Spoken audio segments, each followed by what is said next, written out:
సమాజంలో కొంతమంది real heroes ఉంటారు. ఈ రోజున ఒక అద్భుతమైనటువంటి రియల్ హీరోని మీకు పరిచయం చేయాలని ఇష్టపడుతున్నాను. వారి పేరు కృష్ణ చివుకుల గారు. వారు తాను చదువుకున్నటువంటి విశ్వవిద్యాలయానికి ఐఐటి మద్రాస్కి సుమారుగా 228 కోట్ల భారీ విరాళాన్ని అందించారు.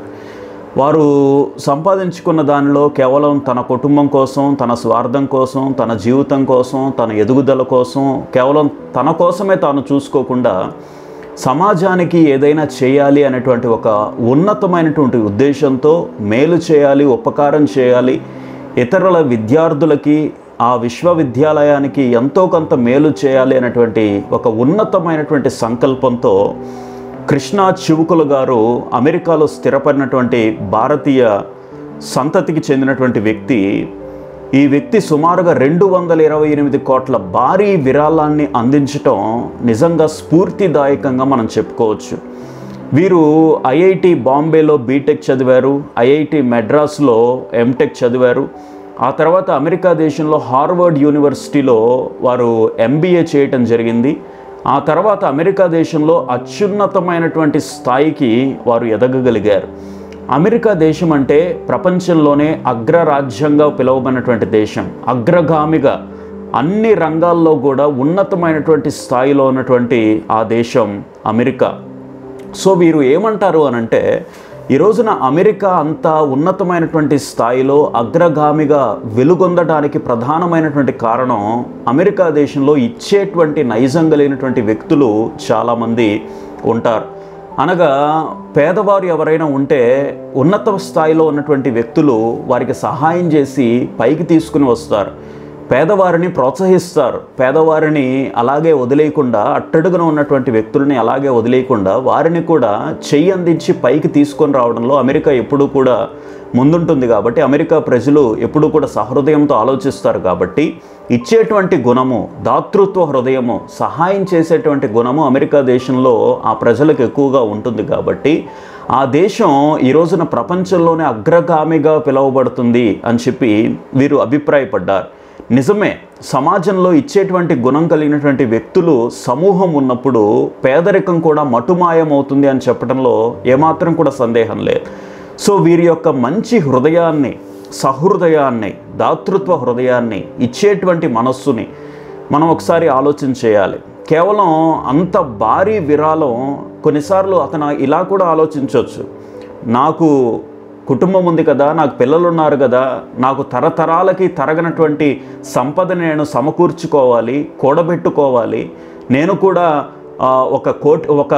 ఒక భారీ కోటీశ్వరుడుగా ప్రపంచంలో ఎదగాలి అని చెప్పి తాను స్వార్థపూరితంగా ఆలోచించుకొని ఉంటే ఆయన ఇచ్చేటువంటి వాడు కాదండి. కానీ ఏదో ఒకటి చేయాలి, సమాజానికి ఏదో ఒకటి తిరిగి ఇవ్వాలి, give back to the society అనేటువంటి ఒక మంచి ఉన్నతమైనటువంటి సంకల్పంతో ఈ గొప్ప వ్యక్తి తాను చదువుకున్నటువంటి విశ్వవిద్యాలయానికి ఇంత భారీ విరాళాన్ని అందించగలిగాడు.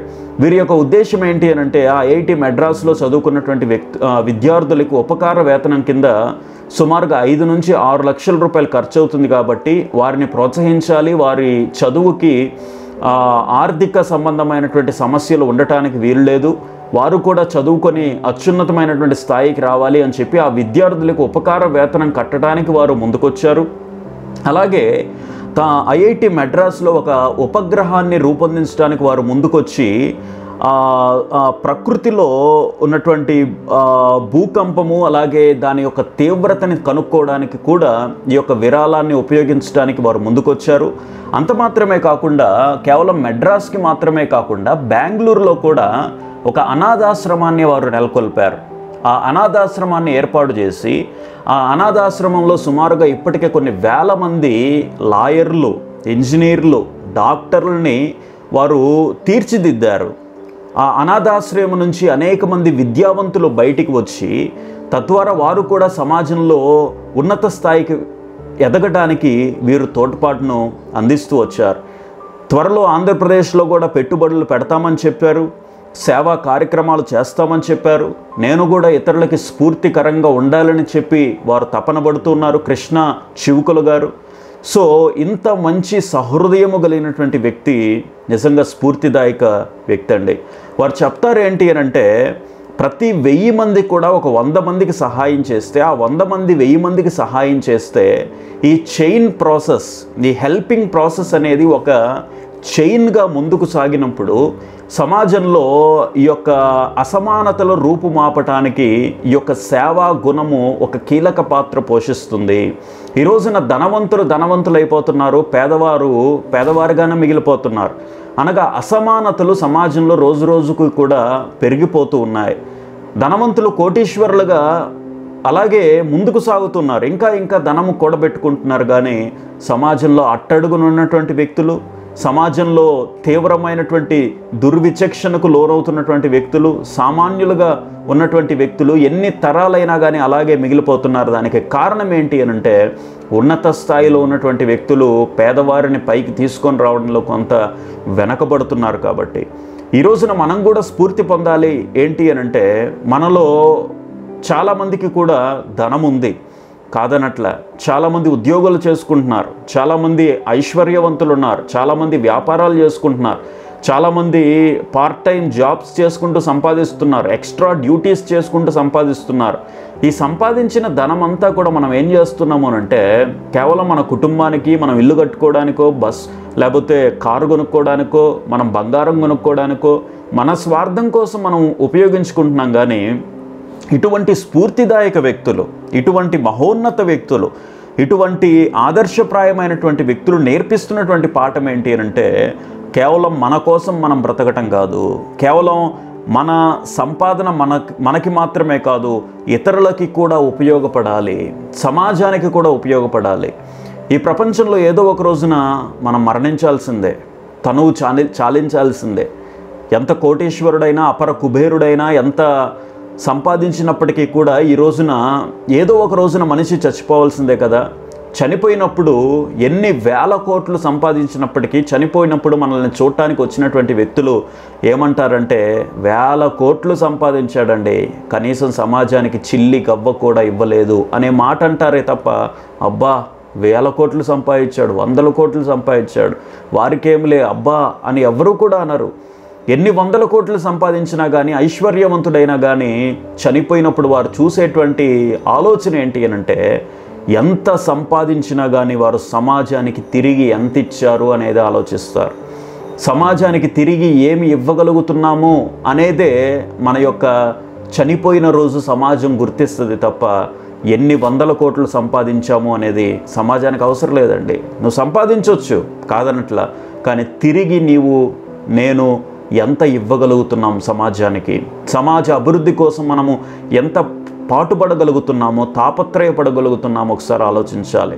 చాలాసార్లు మనం అనుకుంటాం, ట్యాక్స్లు కడుతున్నామండి, ప్రభుత్వాలు చేయాలి, ప్రభుత్వాలు అది చేయడం లేదు, ప్రభుత్వాలు ఇది చేయడం లేదని చెప్పి ప్రభుత్వాల మీద నిందలు వేయడానికి ముందుకు వస్తాం. కానీ అన్నీ కూడా ప్రభుత్వం మీద భారం వేసేస్తే, అన్నీ కూడా ప్రభుత్వాలే చేయాలి అని అనుకుంటే, సమాజంలో పౌరులుగా ఉన్నటువంటి మనకి బాధ్యత లేదా?